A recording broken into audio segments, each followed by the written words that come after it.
Welcome to the Base Strength Podcast. I'm your host, Alex Bromley. Thank you for joining me today. Quick shout out to Mike Israel for giving me this format to absolutely rip off.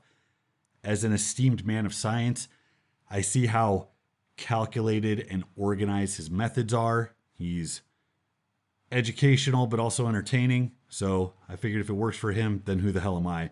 I hope y'all like bullet points because this is going to be my bread and butter from now on. The topic at hand is systemic stress.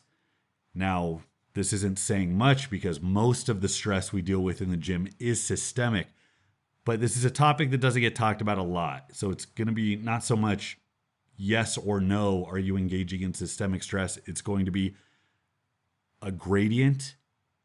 How intense is it? How do you rank it? And what types of systemic stress are you engaging in? How specific or non-specific is it to what you're trying to do? That's what we're going to get into. So this presentation is titled Evaluating Growth Potential and Predicting Recovery Pitfalls. I know it sounds like I'm about to submit a research paper for peer review. I've made it. I'm now an evidence-based YouTuber. That's fantastic. So this is really just an obnoxious big brain way of saying, how do you determine if the hard workouts you're doing be good or not? And we'll get into that in a bit. I started thinking about this weekend when me and my wife were doing our event training. I had the bright idea before we get into the log presses, before we get into the stone loading and yoke walks and all the shit that normally beats us up anyways. I had the bright idea to spice up our training with a buy-in. And those of you that get programming from me know that I usually use buy-ins as ways to get you to do a little bit of work right before the main lift. So you don't come in and just immediately start warming up for deads.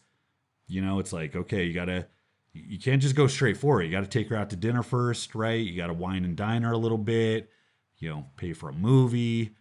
There's an order of operation. So the buy-in, it's usually things that you're not likely to do later in the workout. So if I want you to do rotator cuff work or rear delt work at the end and you are likely to skip it, that can also double as a good warm up and to make sure you get that vital volume in. It can also be pre-fatigue. It can be all kinds of things that are going to make your workout better or ensure that you do things you aren't likely to do otherwise.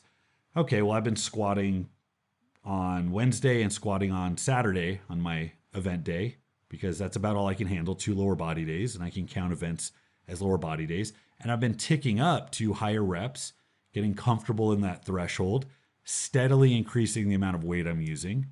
Okay, things are rolling forward. But you know what? I really need to get my motor straightened out. I really need to increase my capacity. So as I'm thinking about this, okay, how do I get my gas tank a little bit bigger so I don't gas out and turn into just a pile of sweating meat on the floor? I thought, you know what? I haven't done 20 rep squats in a while. Let me do a 20 repper right before I do this event training. That's a fantastic idea. Now, of course, my wife opted out.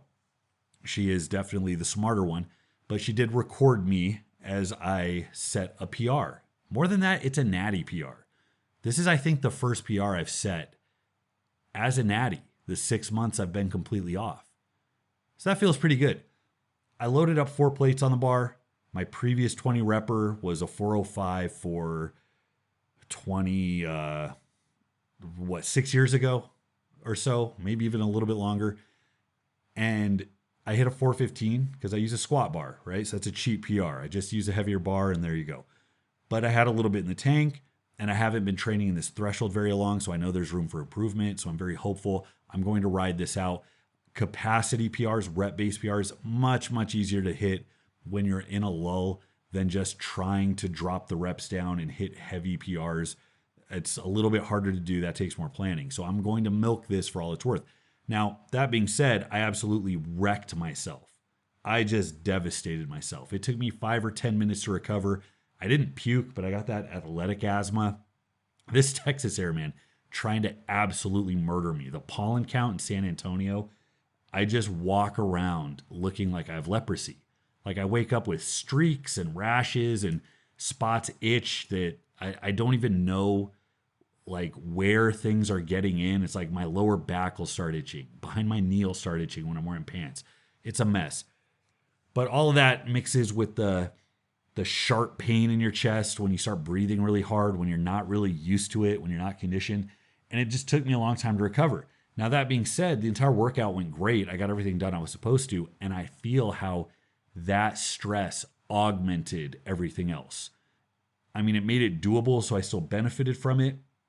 And it's not like weight suffered, but I was a little bit more gassed. And for strongman, that's what you want. You want that step back that you take in training that keeps you a little bit tired, because then you're not going to be the guy complaining at the show that, oh, well, I did 20 reps in training, but it's a fourth event and it's hot and I'm tired and, I crashed. I didn't eat enough Sour Patch Kids. You want to be ready for that stuff, and you do it by acclimating to it. So I started thinking about how good 20 reppers are. And I started reminiscing about the days where I made a ton of progress by doing absolute brutal training protocols like this, just generically hard stuff. And then I started thinking, well, what makes hard stuff work? Like, how do you quantify that? And I started thinking about how all of these different structures work together and how different protocols will hit different ones, but there's like a certain number that if you hit, it becomes like this really good workout, and it's almost like clockwork that you start progressing. So that's where I started to piece this discussion together. So if I'm using systemic stress as kind of a proxy for like good hard work when it comes to strength training, if I'm going to define it, it's going to be just the result of taxing multiple systems at once. There are a lot of systems at play that govern strength development or size development or athletic performance. And the more you hit it once in a training session, the more systemic stress there is. Now, that's important for knowing how to pivot within a workout. So you want to be able to identify the type of systemic stress so you can organize things correctly, but also so that you can organize recovery, because more systemic stress, that might mean greater growth, but it also means the likelihood that you're going to burn out sooner. So that's important to know. Now, this is opposed to local stress, which is something that is small and isolated.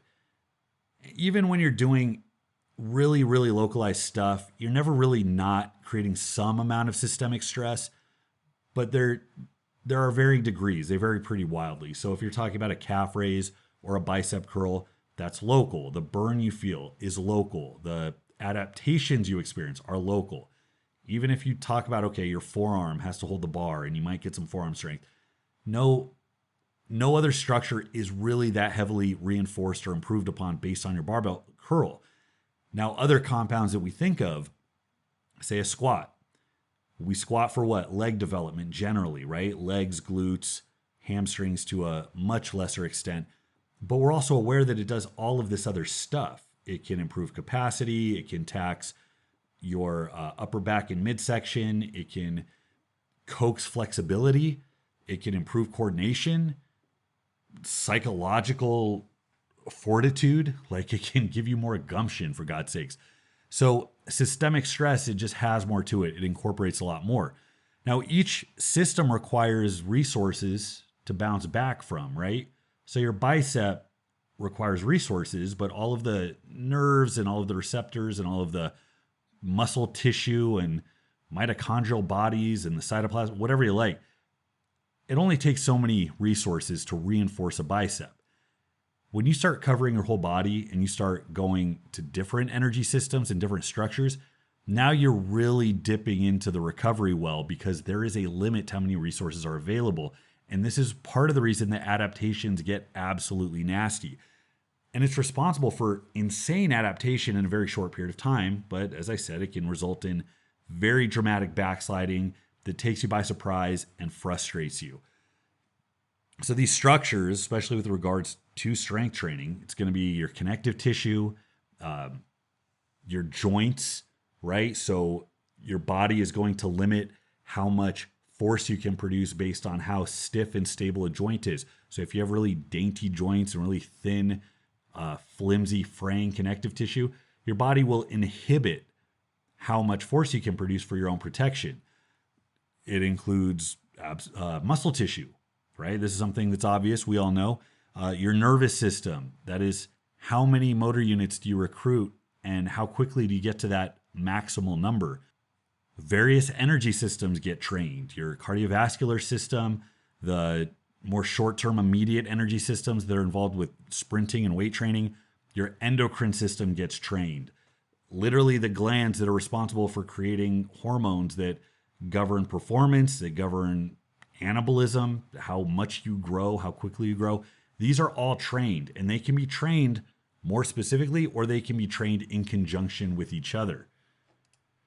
Now, systemic stress is good. It's necessary. In fact, it's really hard to train effectively without incurring systemic stress, but it's really good when you're using synergy, since these multiple structures are hit at once and each structure improves this top end goal that you're going for.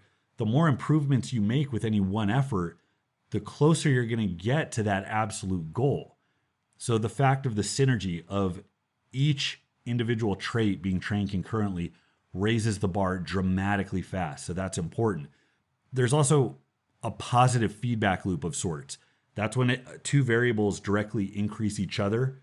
So A increases B, which increases A, and they both ratchet up very quickly.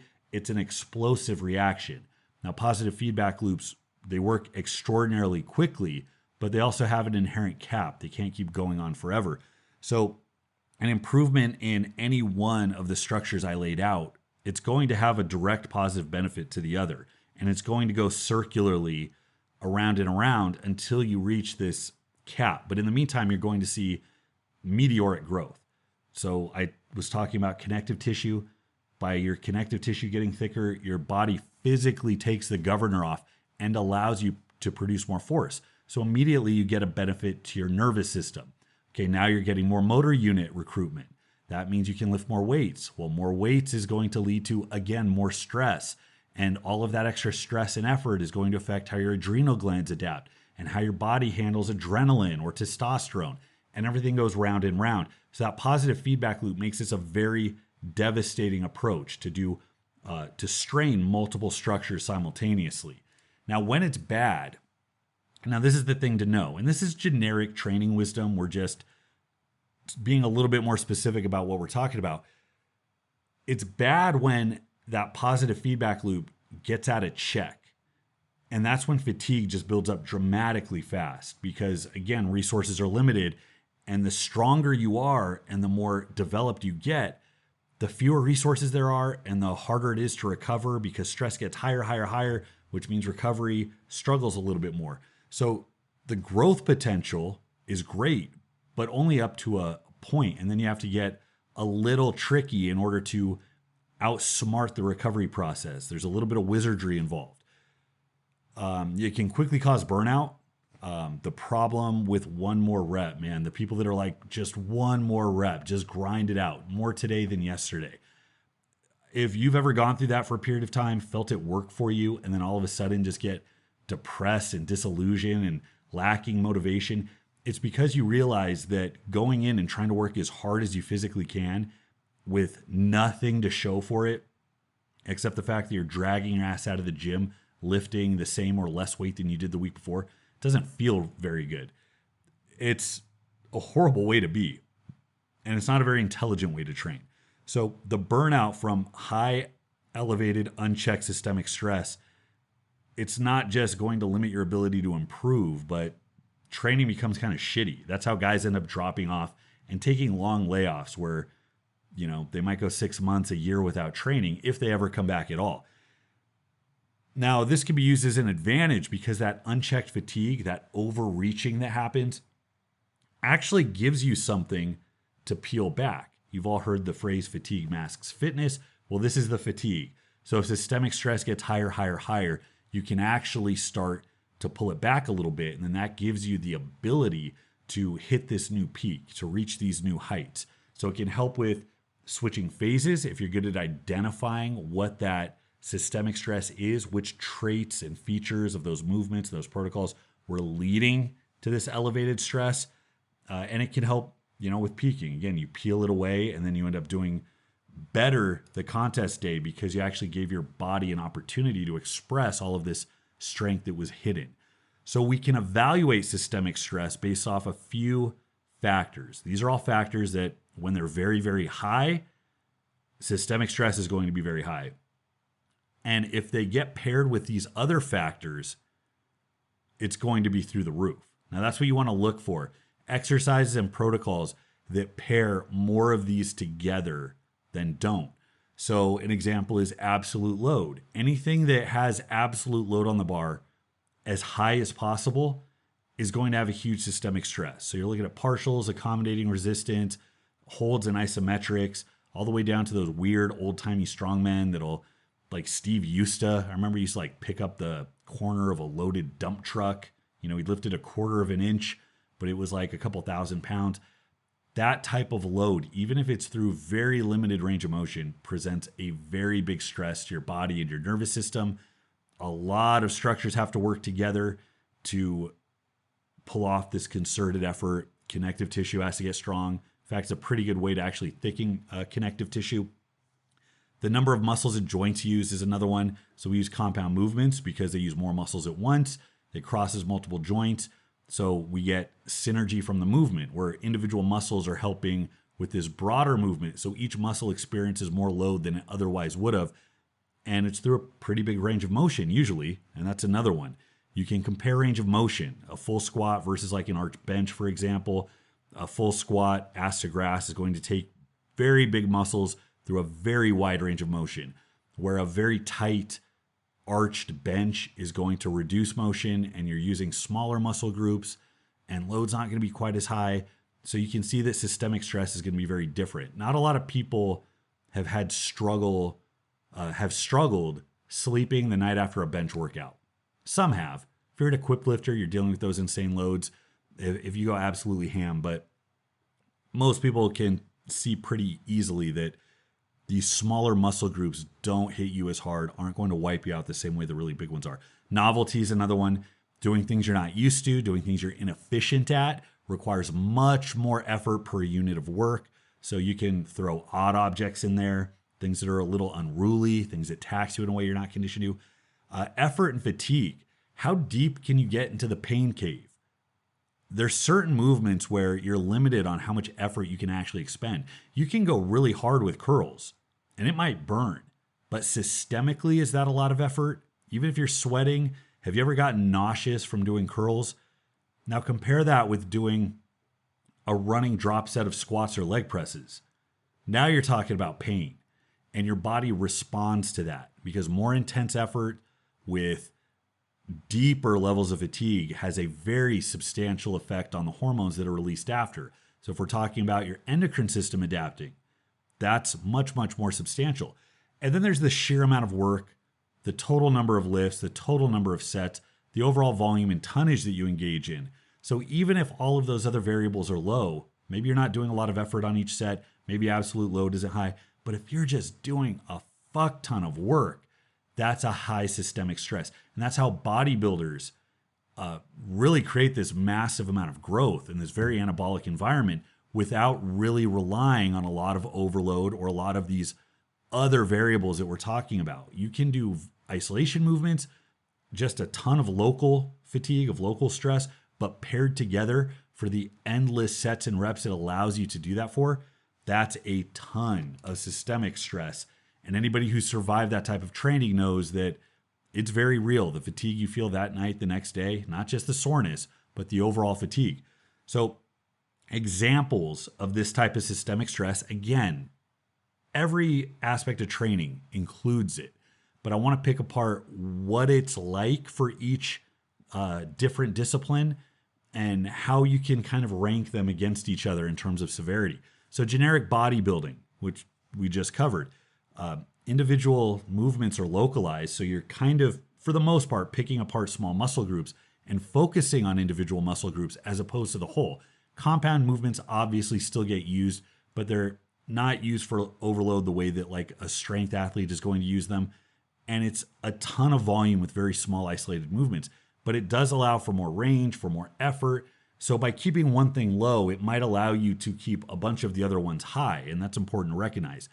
Powerlifting, it's kind of the opposite. It's more of a focus on compound movements, on load.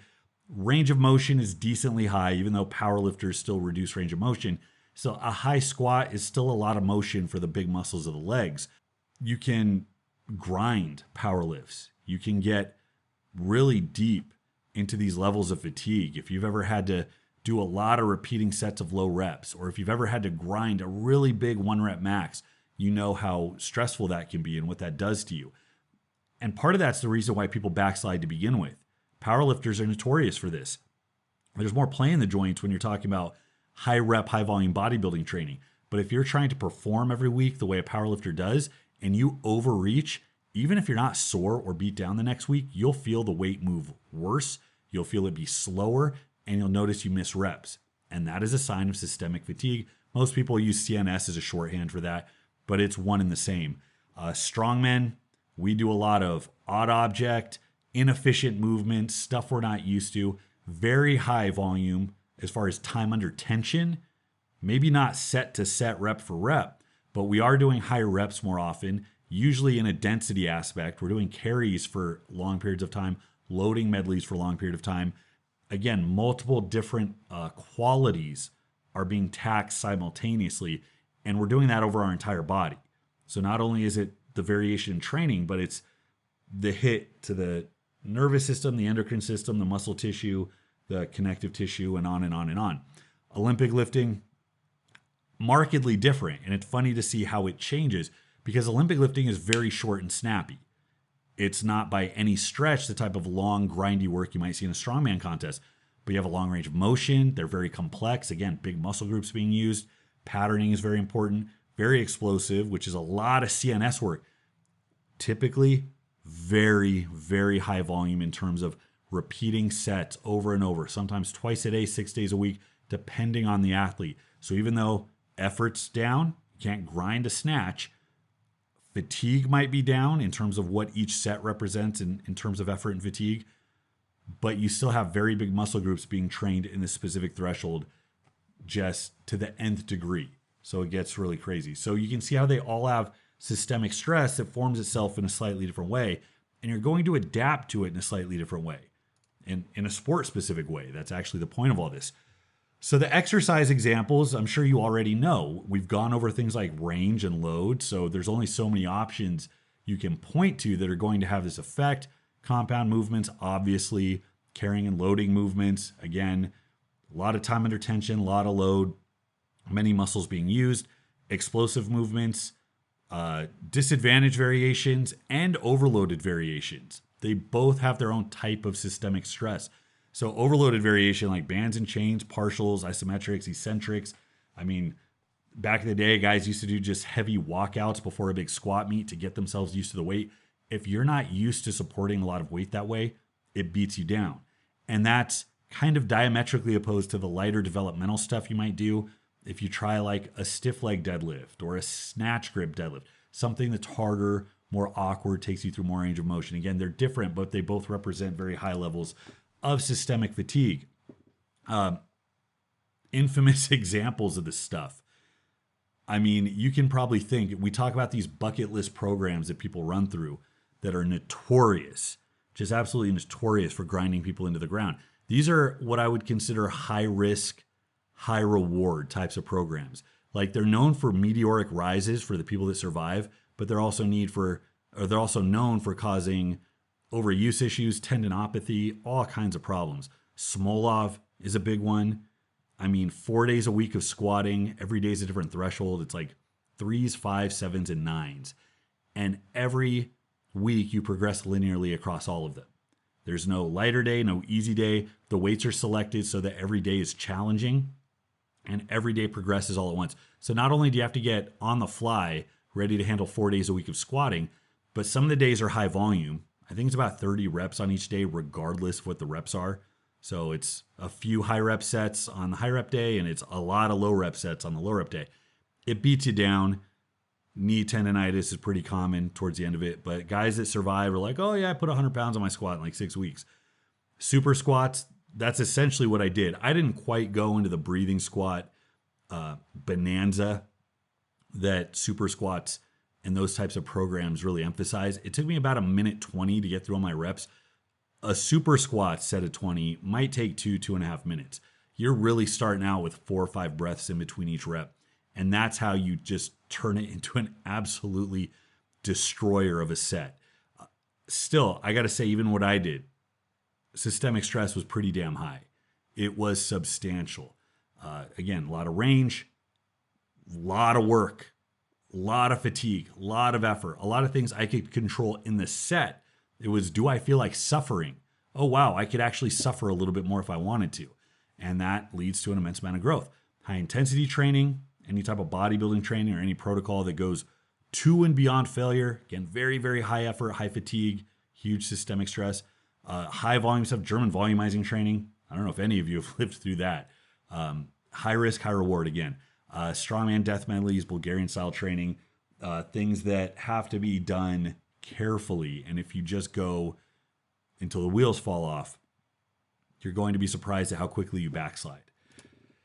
Now, this is a lot of information and it might seem trivial. It might be like, congratulations, you just described what training is. We all knew this. Compound movements that are hard and with a lot of effort and blah, blah, blah. What do you do with this? Well, what you do with this is you do your best to anticipate what features of your current program and training are relevant to what it is you're trying to do. And when you want to switch, whether you want to transition to another phase in whatever logical arrangement that would be, whether you want to peak for a contest, or whether you want to do the same thing and just make it sustainable, you need to know what elements are contributing to that systemic stress so that you can pivot accordingly.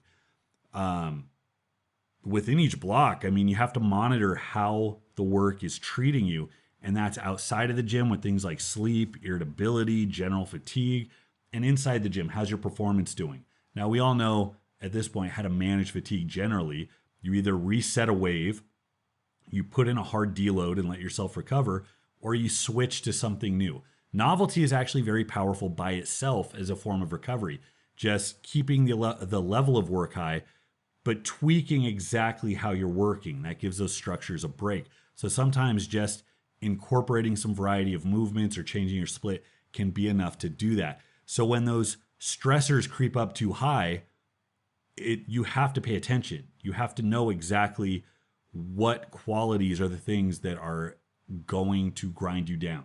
So let's say you're in a very, very high volume program. If that becomes difficult to manage, if that starts to creep up on you, if you deload, what are you going to do? You should cut the volume back. You should give yourself a break from the thing that is crushing you. If you're trying to peak for a show, you have to peel the volume back. That's going to allow you to recover and get stronger so that you can actually rebound from this fatigue that's masking how strong you actually are. You always lower the specific features that are contributing to the stress, and it can be a little tricky to find that out, but that's why you have to pay attention and get more knowledge and wisdom as you go. When switching phases, I think the best thing you can do is move to an alternative form of whatever that systemic stress is. So if volume is driving your growth and that's been going well, but now it's getting stagnant, and this is exactly what I talk about in terms of base and peak development. If you're in a high volume base phase, switch what is causing the systemic stress. You trade it in for intensity. If you're focusing on range and being disadvantaged with more awkward movements, give yourself some time to adapt to more advantage movements, pin presses, banded work, and so on. Swapping fatigue for effort, that's a good one. The fatigue that comes from taking sets into the weeds or doing a lot of work, instead you can transfer over to where effort instead of the total amount of work is the thing driving your progress. And when peaking for a contest, you have to identify the contest specific feature and make sure that systemic stress stays high there while the other secondary features are peeled away. If you're going into a powerlifting meet, you're not going to peel back absolute load. Maybe the week before you will so you can recover. But volume is the thing that will interfere with your strength development. You get ready for a show or you get ready for optimal performance by lowering the contributors of systemic stress that are not game day specific. So there you go. That in a nutshell is how systemic stress operates. Many of the things we talked about are just kind of run-of-the-mill training wisdom, but hopefully there were some nuggets in here you could pull out that will give your decision-making a little bit of an edge come game day. Any questions or comments, please leave them on the Facebook forum. Base Strength is absolutely free, or on Patreon or the YouTube's membership page. As always, thanks for stopping by, guys. Until next time, this is Bromley. I'll see you.